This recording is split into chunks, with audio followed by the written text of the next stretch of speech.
In this video, I'm going to be sharing with you how to shift your language and shift your life. If you do this, your whole entire life will change because the inner dialogue is and creates your outer reality.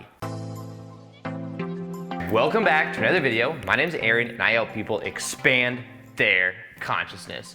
Now in this video, I'm going to be sharing with you how shifting your language shifts your life. And this is such a simple thing that when you begin to do, will take you to new heights, will take you to a new level of reality, because this is about understanding. Like they say that thing when it comes to, in the beginning, something about God, and the Word was God, right? That's something that you hear a lot when it comes to, in the beginning there was the Word, and the Word was God. The Word is a powerful thing that directs our life. Now, the Word can represent sound. It can represent vibration. And when we talk about sound and vibration, think about this in terms of what we are speaking into existence. What are we saying? Think about this in terms of the definitions and the beliefs you have. Language creates a framework for the way that we see the world. And sometimes we may go outside, we may try to change the outer reality, but we're going about it backwards. We're going about it the wrong way. It'd be like the traditional analogy, you go over to a mirror, and instead of changing the expression on your face, you look at that mirror with a serious face. You're like, change. And in order to change it, you put your fingers up to it, you try to manipulate it, but you know deep down, that ain't ever gonna work. You ain't ever going to change the reflection on the mirror until you change. And in a similar way, reality is a reflection of what we believe to be true, and reality is a reflection of our expression. Now, our language has a very powerful effect on the brain because our language creates the framework inside of our mind for the way reality works. They say that if you were to look at things that you had no word for, no meaning to that word, so think about it in terms of the word you use and then the meaning of that word you use. So for example, ball. Just a little round ball thing. It's a ball. I have a basketball over there. I haven't used it forever. I should probably play basketball soon. Yeah, sounds like fun actually. So ball. Imagine you ain't ever seen a ball before. You don't even know it is a ball. It'd have no meaning. You would look at it and you just wouldn't know really what to do with it. You may intellectually be like, well, if I roll it, I bet it rolls. But you would have no meaning to it. It wouldn't have any strong emphasis in your life because you wouldn't have context for it. Now then what happens is we place a meaning on it, or a language. We say that is a ball. That is what that is. And sometimes this can actually limit us, because then it makes us too intellectual. Think about it. There's this beautiful bird. And this beautiful bird is something you can be present with, something you can notice. But the moment you identify what kind of bird it is, you're like, that scientific root is the blue sparrow arcturus. That's the name of the bird. Okay, that it's no longer this divine being. It's now this scientific, logical word. And sometimes it'll make us feel more separated from it rather than just being with it. However, language is creating our life and creates the structure, the framework in our mind for what we experience in our life. Think about it like you may have a certain way that you talk about. Look at your language around relationships. Within the language you use is your beliefs. Relationships come easily. Relationships come hard. Relationships are the limiting. They're constrict you of freedom. Or relationships are compassionate. Relationships are love. You see, there's different facets of the same thing. And our language about it carries with it definitions. Sometimes people will reach out to me, say, how can I do better in school when I hate going to school and all the teachers don't care about me? Now, I get it that might be an actual experience someone has. However, there's definitions we overlay with it. The language we use will either make us feel empowered or disempowered. But what language are we using? Because most people are not using empowered language, or they're using language based on prior reference experience, when if we change our story about school, we may actually then begin to enjoy it. I used to not be good at school. I mean, I don't have to go to school no more, but when I was in school, I remember that it was in like high school especially, like 9th grade, there was a switch that happened. I saw my self-image in 9th grade was that I wasn't very good at school. And I got C's, I was an average student, but then something switched inside of me where I started to see myself as somebody that was better at school. I then went from a C student to an A-B student, and there was in honors classes. It had changed my whole perception. However, I look back at that, and I can see that there was this shift that was made in my identity, the way that I saw myself, and my language also changed. I then saw school as something that I could go to and something I could do well at. My language about it changed as well. So within our language is our definitions, and our reality will always have language that is equal to the reality we are experiencing. Let me say that again a little bit different way. The reality that we experience, the outer reflection we get in our life, what we think, the language we use either in our mind or outwards, is going to be equal to that reality. So if you don't think that you're worthy of a relationship, you may speak that into existence either in your mind with the inner dialogue, or outer by telling other people about how there aren't the kind of person that you're looking for in your life. You always attract a certain type of guy or a certain type of girl into your life. Your language will be equal to that. Your language carries with it those definitions, and those definitions reveal to you the beliefs you have. The beliefs you have about money, the beliefs you have about relationships, the beliefs you have about health. If you believe that losing weight is hard, then losing weight will be hard. If you believe it is hard to attract the right person into your life, then it will be hard. But if you change the language you use for these things, the framework in your mind for the way that you relate to it, you then change the actual experience itself. Because within our language are stories about the way reality works. As if reality has a built-in meaning, as if when you incarnated, it was a agreed upon reality that attracting a relationship is hard for every single person on this planet.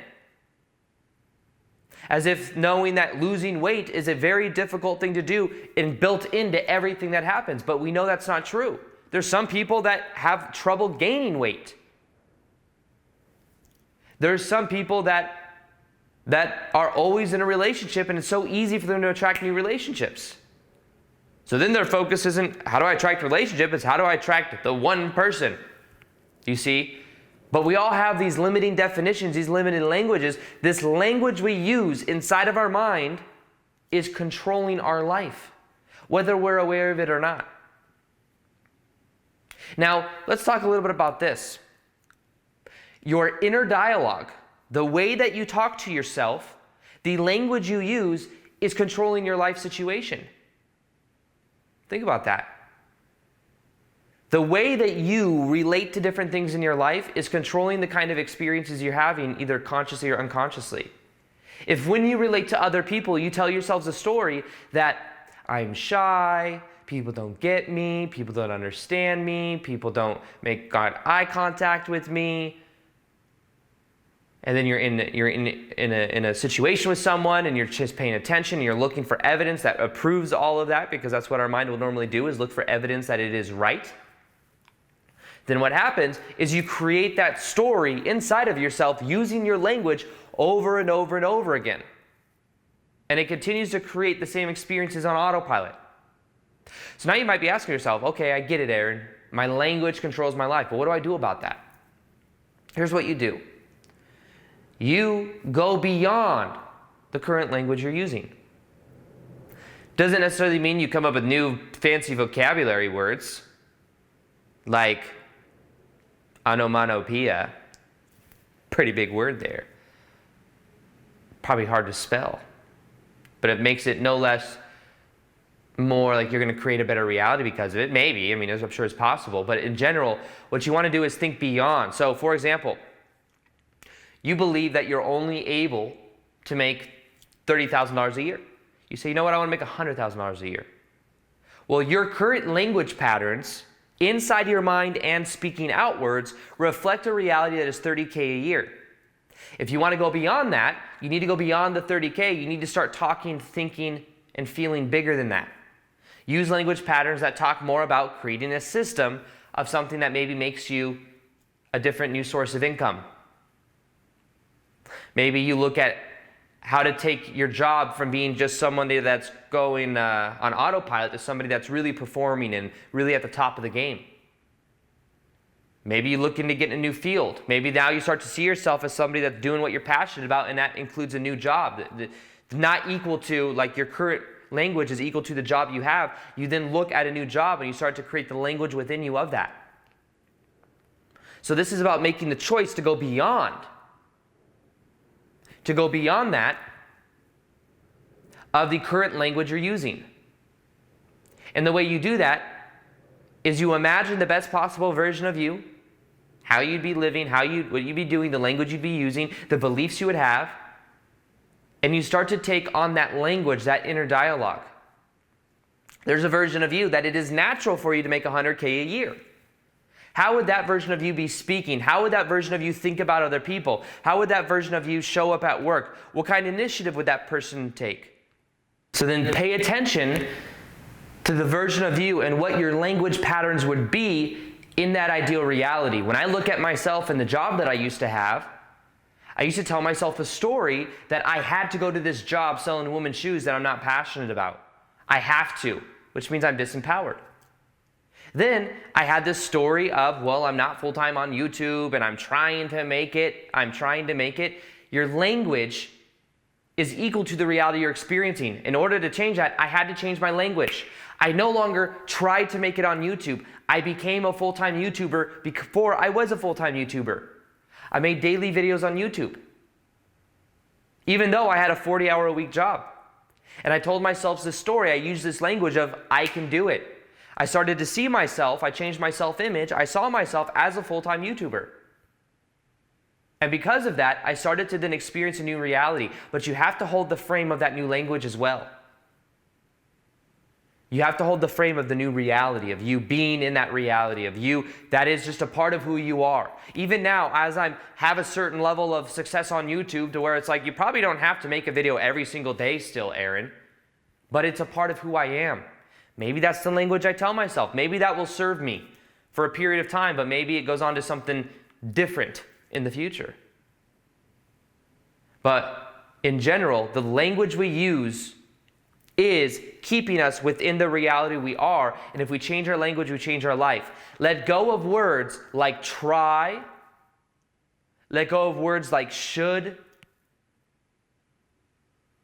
Let go of words like have to. Because these words all reinforce a reality you don't necessarily prefer. Trying, it's just not useful. I reached out to someone the other day. I needed to know how much going to this place in Costa Rica, and I need to know how many people I've had booked so that I can see how many more rooms are available so I don't invite too many people to go. And I reached out to the person and said, hey, how many more rooms are available? She says, I'll try to get you back those numbers later today. The moment she said she was going to try to do it later today, I knew she was going to forget about it. And here we are 2 days later, and I just emailed her and said, okay, can I get the update again? Because I knew anytime you try something, it means you're probably not going to do it. Let go of trying. Just do it. Don't try to make videos if your passion is making videos. Don't try to paint. Don't try to do some sport, do that sport. Let go of trying. Pay attention to your language, because language implies resistance. If you have to do things, if you should do something else, those all are creating a reality of resistance. Instead, let go of it all. Pay attention to the language patterns you're using, and then link up your language patterns with the reality you want. Make sure it's connected to your heart as well. Make sure it's connected to what you're passionate about. And by doing that, you'll find that it becomes easier and easier for you to focus on those things. The reality is equal to the language you are using, your internal language and the language you speak to other people. It's all vibration. It's all a way for seeing the world. And if you let go of old definitions that don't serve you, maybe old words that aren't serving you, you'll start to experience an expansion in your life. But awareness is always the first step. Become aware of the language you're using. the words you're using, the stories you tell yourself. And as you do all of this, you start to take your power back in a very powerful way. Now, something else I'll be doing is more live Q&As on Instagram. If you haven't followed me on Instagram yet, you can follow me right here. I post twice a day there as well, and you can ask me questions in the live Q&As.